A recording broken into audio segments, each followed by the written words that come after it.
called The Path to Enlightenment. To understand enlightenment, it is important to go back to the very beginning of life and then to define such things as awakening, what enlightenment is, the ego, and other things that affect us during our life. Going back to the beginning with humanity, with humans, life begins with fertilization and an embryo. And at that point, a spirit, a piece of God joins every person and every life form at the very beginning. What the spirit represents is a piece of God, our higher self, our soul, known by many different names, but it represents pure, selfless love.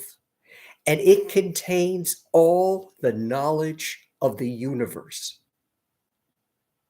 So before we are born, while we are developing, and before we take our first breaths and develop an ego, which is everything we learn about and accept as true during our life, we are born enlightened with all the knowledge of the universe and the understanding that sharing our piece of God together, only by uniting together with each of us having a spirit or a piece of God within us, will our lives be successful and will we find meaning in the world.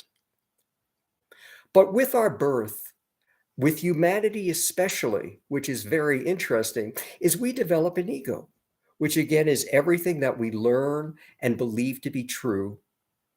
And our ego is concerned with only one thing: what is best for us. It has absolutely no concern for anything else but for what is best for ourselves. And therefore, we become very self-centered in everything that we do and believe.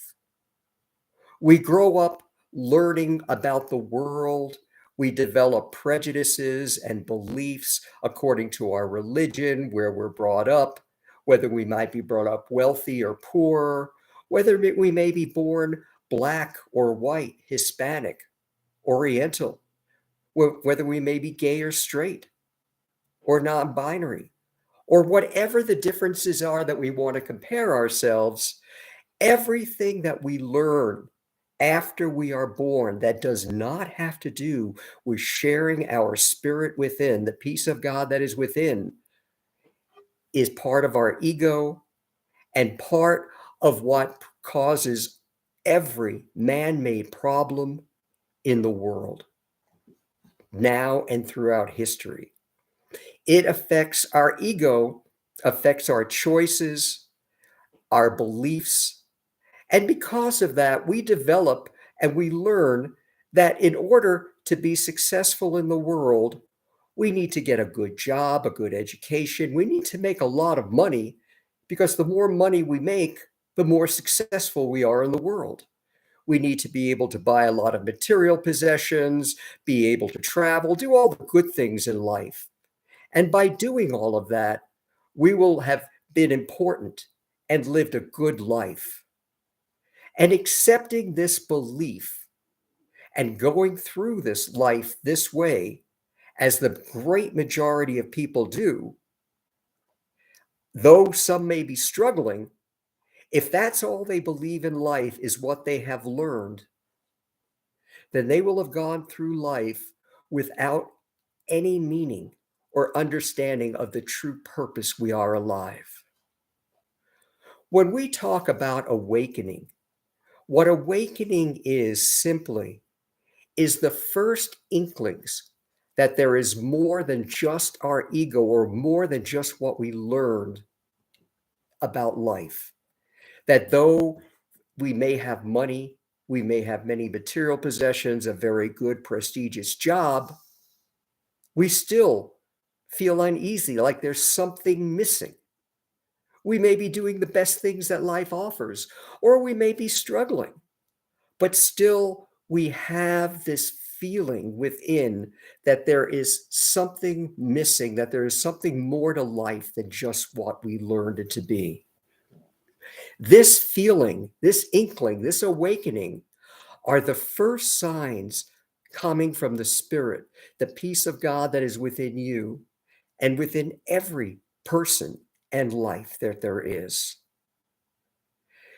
After we are born, our ego becomes dominant over our spirit. And by that, what I mean is we believe so strongly in everything that we learn, especially during the first 5 years of our life when many of our values and beliefs and prejudices are formed, that we accept those beliefs. And by doing so, it suppresses and mutes the message from the spirit. So for some, they may never hear their spirit trying to communicate with them because their ego is so strong, their beliefs and what they learned are so strong that they cannot hear their spirit within. But for many, with an awakening, the first words, the first inklings that there is something more to life, and it comes from our spirit, the peace of God, our higher self that is within. The path to enlightenment has many, many different turns and twists and contours and is different for everyone. But every path, regardless of what you take, leads to the same place. What is enlightenment? Enlightenment is the complete acceptance of the spiritual path through life. The belief that the selfless spirit, peace of God within is meant to be shared with all others, and only by uniting our spirits, the pieces of God that are within each of us, with all others, and sharing it selflessly to help everyone, will true meaning in our life be found.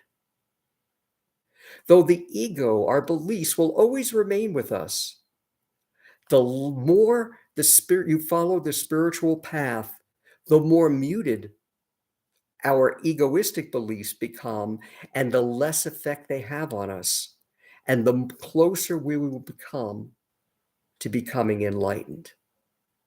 There are those in the world through our history who have become enlightened.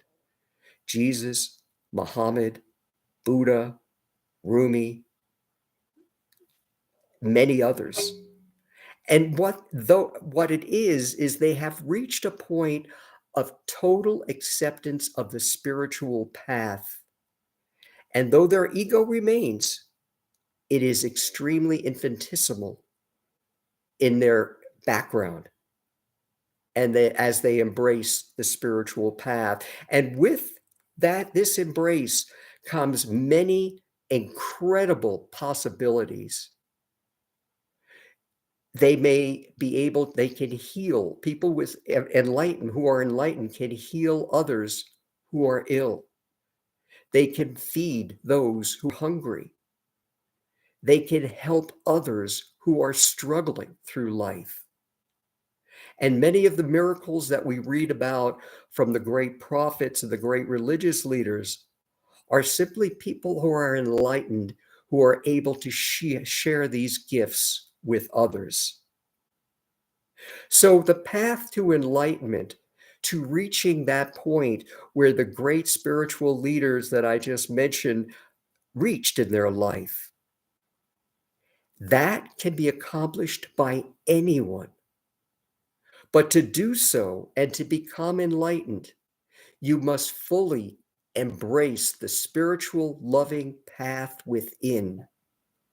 And by accepting the selfless love and understanding only by uniting our peace of God that is within us with the peace of God that is within all others, and helping each selflessly to reach the same point we are at. And only then will our life have true meaning and will the purpose of our life be completed. Though we will never return to the point of pure enlightenment, that we were before we were born, the closer we become to that point before we are exposed to the world and learning the egoistic beliefs that there were, the closer we will become to be enlightened. The true irony of life is that we are born enlightened, and then we spend the rest of our entire life trying to return to the inner peace and pure, unadulterated love that we once felt before we were exposed to the world and its teachings. This is Ken with another spiritual video.